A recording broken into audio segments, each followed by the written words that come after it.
말씀, 그리고 마태복음 4장 1절에서 3절까지 말씀입니다.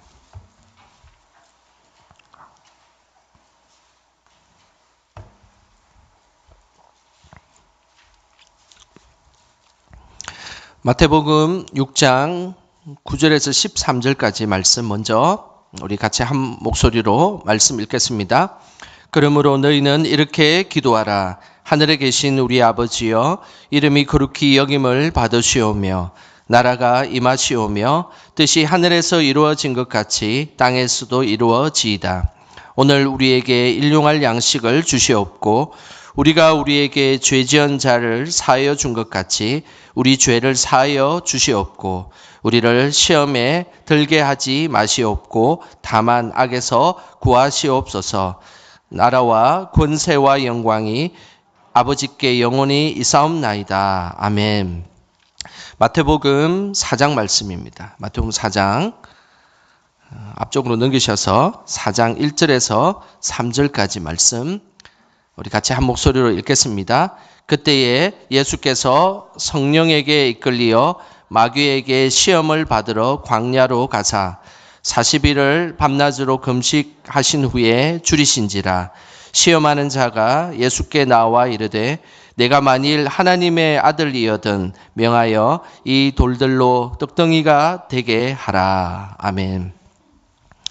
자, 우리 옆 사람에게 이렇게 인사를 하도록 하겠습니다. 이 자리에 나오신 걸 보니 대단하십니다. 이렇게 인사하면 하겠습니다.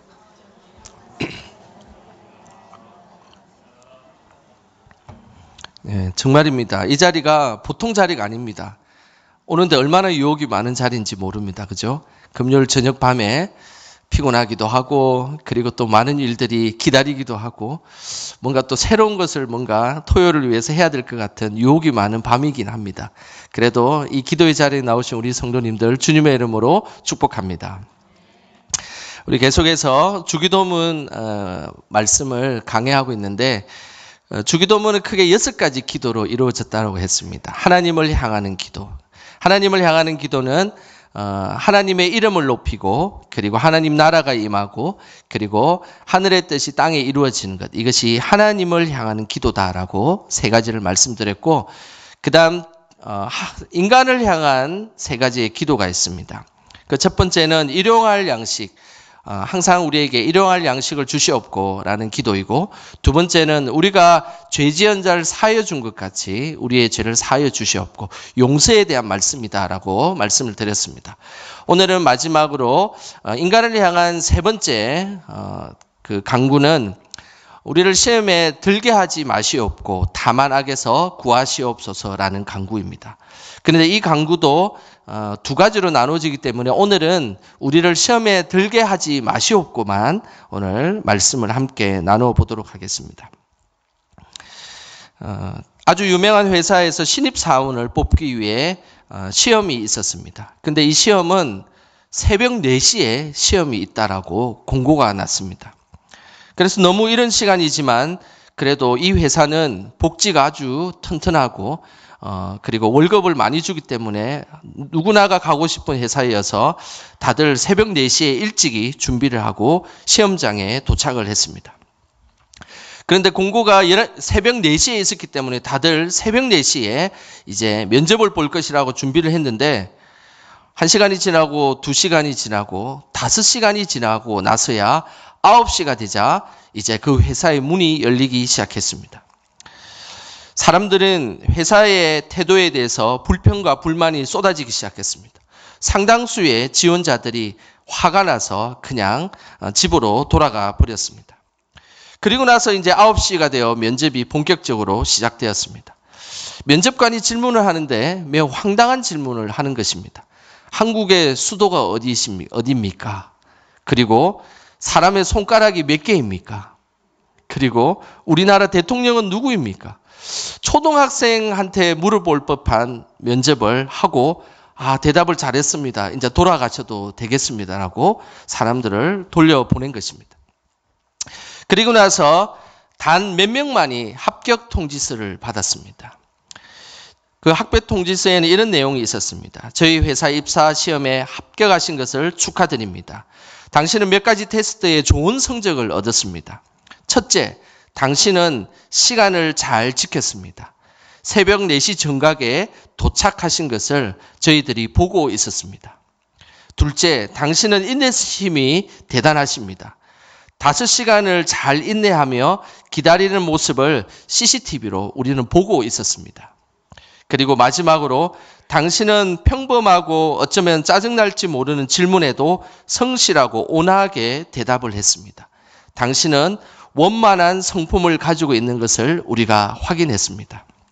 그러므로 당신은 저희 회사에서 요구하는 시간 잘 지키기, 그리고 오래 견디기, 그리고 원만한 성품이라는 이 3가지 기준에 부합되기 때문에 합격으로 이제 결정하게 되었습니다. 라는 이야기입니다. 만약 우리 성도님은 이런 회사에 시험이 있다라고 한다면 통과를 하셨을까요? 못 하셨을까요? 저는 우리 성도님들 보니까 금요 기도에 오신 분들은 다 통과했을 것 같습니다. 이 많은 유혹 가운데서도 이렇게 금요 기도에 기도하러 오신 것만 해도 저는 대단하다고 생각합니다. 그래서 모두가 다 아마 통과했을 것이라 생각을 합니다. 주기도문은 우리에 대한 기도 3가지는 현재와 미래와 과거에 초점을 맞추고 있습니다. 특별히 일용할 양식을 달라. 일용할 양식은 현재에 초점을 맞춘 기도의 강구입니다. 그리고 지난주에 했던 용서에 대한 기도는 과거형의 기도입니다. 내가 과거에 어떤 일들이 있었고 그 문제에 대해서 용서를 해야 될지 말아야 될지 고민하는 기도이죠.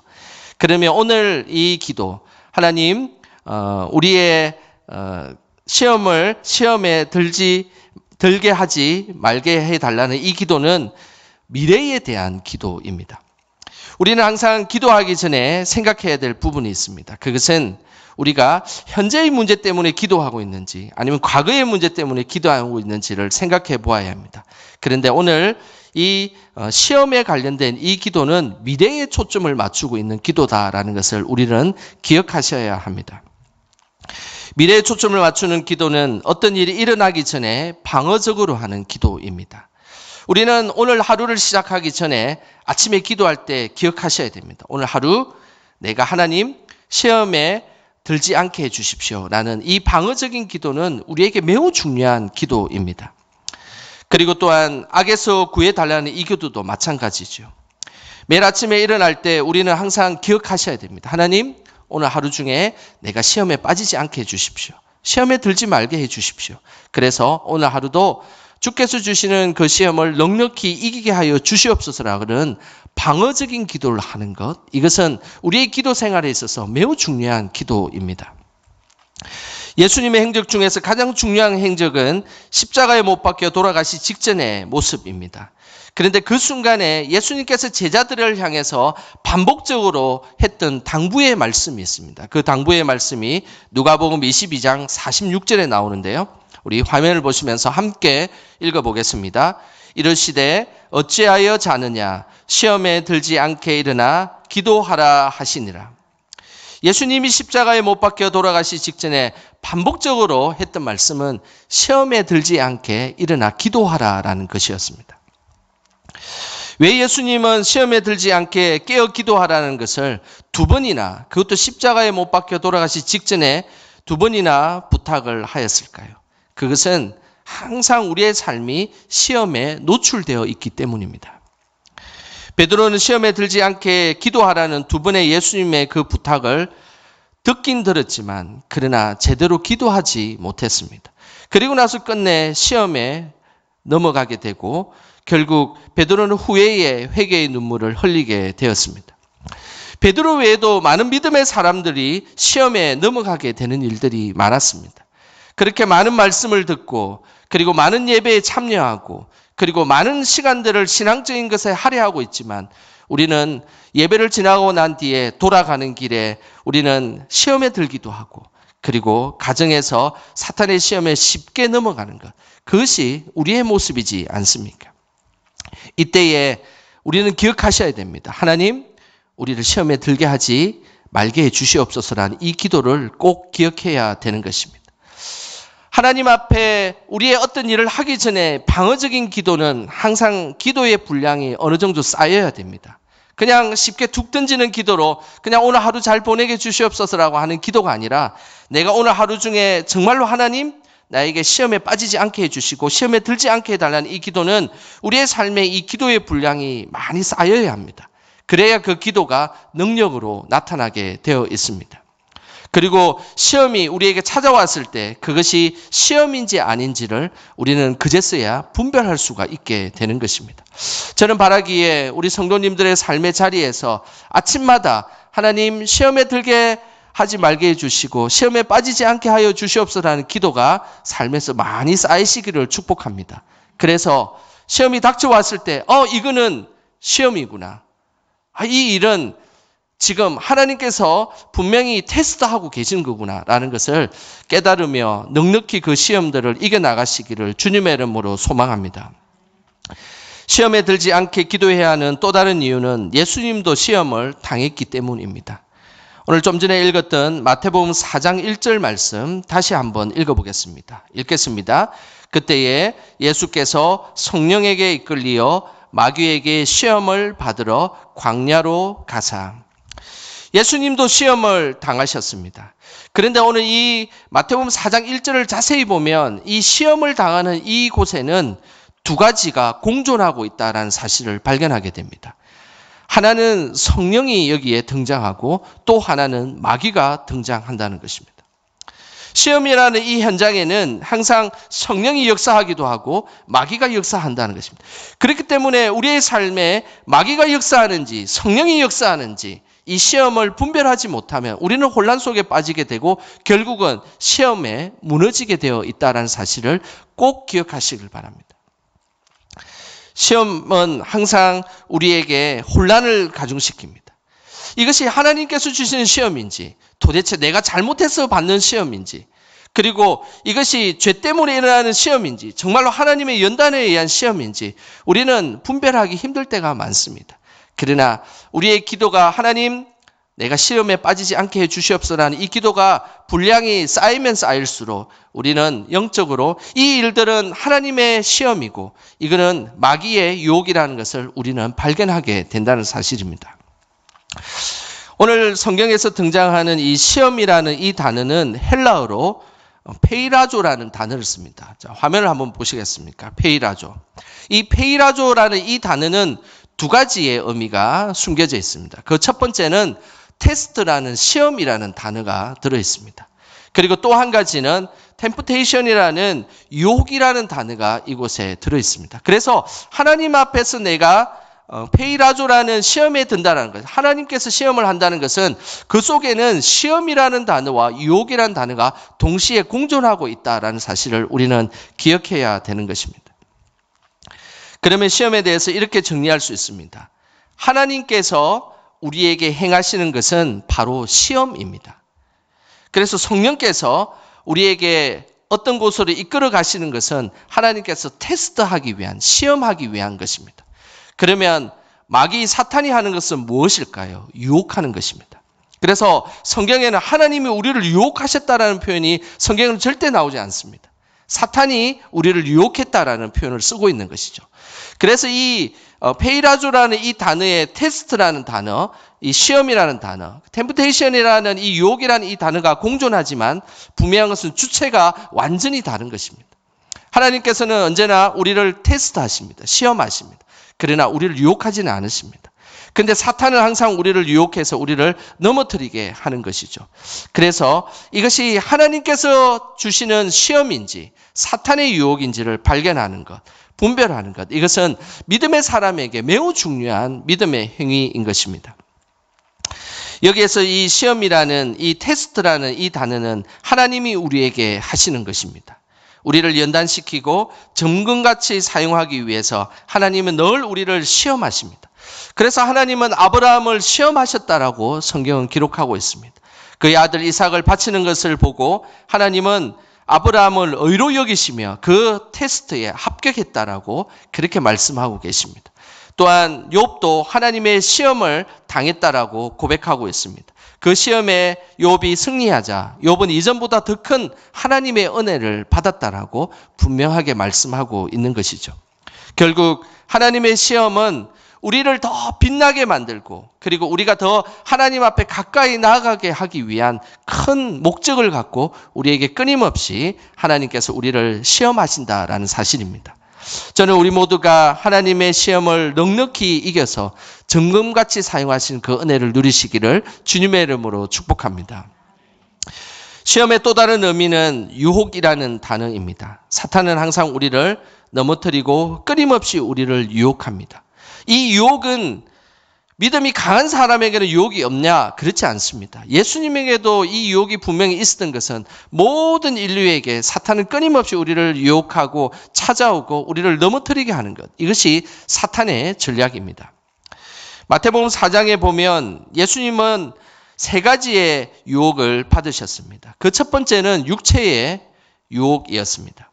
40일 동안 금식한 예수님은 배가 굶주리고 줄였었을 것입니다. 그때에 사탄이 나타나서 돌을 떡덩이로 만들어라라고 유혹한 것입니다. 이것은 육체의 유혹을 의미하는 것입니다. 먹는 문제, 물질의 문제, 성적인 문제, 이런 것들은 우리에게 끊임없이 찾아오는 육신의 유혹입니다. 이 육신의 유혹을 잘 이겨낼 수 있는 것 같지만 이것은 끊임없이 평생 우리를 괴롭히고 우리가 하나님 앞에 넘어지게 만드는 결정적인 계기가 된다는 것을 우리는 기억하셔야 됩니다. 두 번째 유혹은 사회적 유혹입니다. 예수님을 성전 꼭대기로 올려보냈습니다. 그리고 그곳에서 뛰어내려라는 겁니다. 이것은 사회적인 유혹을 의미하는 것입니다. 이 유혹도 우리에게 만만치 않습니다. 우리가 인기와 명예를 얻게 되면 그곳에 항상 흠뻑 젖어들어서 빠져들게 되어 있다라는 것입니다. 인기를 끌게 되면 사람들은 주변 사람들을 내 사람으로 만들려 합니다. 내 집단, 내 무리. 그러나 하나님께서 원하시는 것은 그런 모습이 아닙니다. 나의 형제, 우리의 자매. 이것이 하나님께서 원하시는 믿음의 공동체의 모습입니다. 내 사람, 내 형제, 내 자매, 이런 것을 통해서 내 사람을 만들려고 공동체에 있으면 그것은 암적인 존재임을 꼭 기억하시길 바랍니다. 어느 순간에 한 사람이 잘못이 터지게 되면 그 무리 전체가 다 고스란히 다 없어져 버리는 이런 일들이 발생한다는 것을 꼭 기억하시길 바랍니다. 하나님께서는 이 사회적 유혹에 대해서 우리가 대처하기를 그렇게 하나님은 오늘도 요청하고 계십니다. 마지막 유혹은 영적인 유혹입니다. 사탄은 예수님을 지극히 높은 곳으로 올려보냈습니다. 그리고 나서 세상 만물을 다 주겠다라고 선언했습니다. 그런데 단 한 가지 조건이 있다는 것입니다. 사탄에게 경배하라는 것입니다. 사탄에게 경배하면 세상의 모든 것을 다 주겠다라는 것입니다. 사실은 예수님에게 모든 것을 다 준다는 것이 무슨 의미가 있겠습니까? 예수님은 천지 만물을 창조하신 창조주이며 그리고 세상 만물의 주인이시는데 모든 것을 다 준다고 한들 예수님에게는 그것이 유혹이 되지 않았을 것입니다. 그런데 인간에게는 이것이 유혹이 될 수 있다는 것입니다. 내가 이 세상의 모든 것을 다 줄 테니 내가 지금 필요한 물질의 문제, 내가 필요한 관계의 문제, 내가 필요한 지위와 명예의 문제 다 너에게 줄 테니까 너는 교회를 다니지 말라. 하나님을 믿지 말라라고 이야기한다면 우리는 마음이 사실 흔들릴지도 모릅니다. 1,000억을 들고 와서 오늘 한 주 교회를 안 가면 내가 1,000억을 너에게 주겠다라고 한다면 우리의 마음이 살짝 흔들리지 않겠습니까? 1,000억이 너무 커가지고 어떤 돈인지 감당이 안 되긴 합니다. 그냥 한 1,000만 원으로 하겠습니다. 한 1,000만 원 내가 줄 테니까 오늘 이번 한 주만 교회 나오지 말라라고 이야기한다면 우리의 마음이 살짝 흔들릴지도 모릅니다. 여기 계신 분들은 하나도 안 흔들릴 것 같습니다. 영적인 유혹은 바로 그런 것입니다. 사탄에게 경배하면 세상의 모든 영광을 다 줄 것 같은 유혹. 그것은 영적인 유혹입니다. 지금 언론에서 이야기하는 이 이단들, JMS, 정명석과 같은 이런 이단들은 사탄의 영적 유혹에 바로 넘어간 대표적인 모습입니다. 자신의 말 한마디면 모든 것이 가능하다라고 착각했던 사람, 그리고 자신이 하나님이라고 착각하는 이단의 교주들은 영적인 유혹에 바로 넘어간 사탄의 밥이 되고 있다는 사실을 우리는 기억해야 됩니다. 자신이 하나님이 되어 물질도, 성도의 삶도, 명예도 모든 것을 가질 수 있다라는 착각에 빠져 있는 것. 이것이 영적인 유혹의 대표적인 것입니다. 육체적 유혹과 사회적 유혹과 영적인 유혹을 이길 수 있는 방법은 말씀과 기도입니다. 항상 말씀으로 우리는 단단히 무장되지 아니하면 언제든 넘어질 수밖에 없는 연약한 인간임을 기억해야 됩니다. 그리고 우리는 기도로 무장해야 됩니다. 하나님, 내가 시험에 빠지지 않게 해 주십시오. 하나님, 나의 삶에 이 욕이 많은 이 세상 속에 분별하게 하시고 분명한 것은 내가 시험에 빠지지 않게 하여 달라라는 이 기도, 이 말씀과 기도가 있지 않으면 우리는 결코 이 유혹에 대해서 승리할 수 없음을 분명하게 기억해야 되는 것입니다. 한때 유혹에 넘어갔다가 예수님에 의해서 다시 제자리로 찾았던 베드로는 평생에 두고 이런 말씀을 하고 있습니다. 베드로전서 5장 8절 말씀입니다. 우리 화면을 보시면서 함께 읽어보겠습니다. 근신하라, 깨어라. 너희 대적 마귀가 우는 사자같이 두루 다니며 삼킬 자를 찾나니. 우리를 유혹하는 마귀 사탄은 꼭 우는 사자와 같이 우리를 잡아먹으려고 끊임없이 우리를 찾아다닌다라고 말씀하고 있습니다. 그래서 우리는 항상 시험에 들지 않게 해달라는 기도를 통하여서 깨어서 우는 사자와 같은 이 사탄과 마귀를 대적해야 되는 것입니다. 제가 그림 하나를 보여드리도록 하겠습니다. 프랑스 화가인 장 레롱 제롬이라는 이 순교자들의 마지막 기도라는 그림입니다. 이 그림은 아마 우리 성도님들이 간접적으로 이렇게 저렇게 아마 한 번쯤은 보셨을 것입니다. 이 그림은 로마의 원형 경기장에서 사자의 밥이 되기 직전에 그린 그림입니다. 하지만 자세히 보면 한 노인이 기도하는 장면이 나옵니다. 발견하셨습니까? 그리고 그 기도하는 장면을 보고 주변의 성도들이 같이 기도하고 있습니다. 사자로 인해서 죽음의 위기에 처해졌지만 오늘 이 노인은 우리를 시험에 들게 하지 마옵소서라는 기도를 하고 있는 중입니다. 그러면서 모든 성도들도 합심하여 하나님, 우리가 시험에 들지 않게 하여 주시옵소서라고 기도하는 장면입니다. 저는 이 그림을 볼 때마다 우리 모두가 이런 모습으로 하나님 앞에 기도해야 된다라는 것을 항상 결심하고 그렇게 나아가기를 그렇게 기도하고 있습니다. 사탄 마귀는 우는 사자처럼 우리를 삼키려 해도 우리가 그 자리에서 하나님, 나에게 시험에 빠지지 않게 하여 주시옵소서라는 기도를 하는 사람, 그 사람은 분명히 그곳에서 탈출할 것이고 그리고 그곳에서 하나님의 승리를 맛보는 인생을 살게 될 것입니다. 우리 오늘 함께 기도하고 하나님 앞에 나아갈 때에 어떤 순간에도 우리를 구원해 주시고 시험에 빠지지 않게 하시는 그 하나님의 은혜를 경험하는 저와 여러분 되시길 주님의 이름으로 축원합니다. 이 시간 함께 우리